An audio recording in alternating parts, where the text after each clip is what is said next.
May, mahal na mahal kita habang buhay. Sa sakit at sa kalusugan, sa hirap at ginhawa, isang pag-ibig na totoo at walang kapalit ang pinatunayan ni Darwin para sa asawang si Maylene. 3 taon nang pinahihirapan si Maylene ng sakit niyang Parkinson's disease. Nahihirapan siya, natatakot siya ako pag madapa.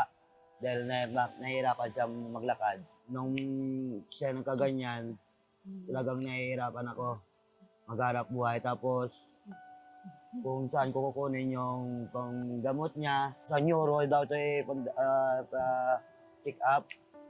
Kaso lang, wala kaming pera. Ang pinapainom ko lang gamot sa kanya, yung herbal lang po. Yung mga dahon-dahon.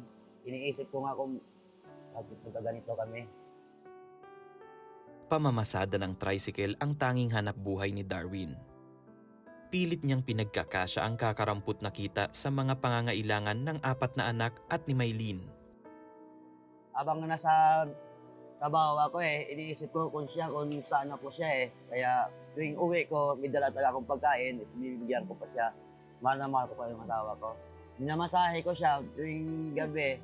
Mahirap talaga kasi lahat sa'yo Maghahanap buhay ka pa, tapos pag-uwi mo, maglalaba ka pa ng saing at mag-igib. Tapos papakainin ko siya. Mahirap. Mahirap. Pero hindi nagwakas sa sakit ang kanilang kwento. Dininig ng Diyos ang kanilang tahimik na panalangin. Nang magtungo ang team ng Operation Blessing sa Romblon, matyagang tinahak ng team kasama ang volunteer doctors ang 9 na oras na biyahe sa dagat.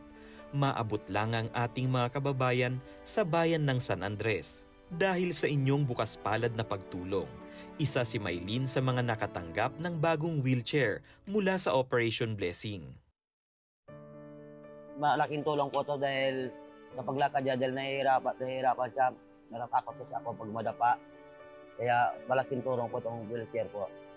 Pag naglalakad siya sa labas, pag magagamit ko po ito sa papuntang maglabas. Salamat sa Diyos at sa mga sumusuporta sa Operation Blessing.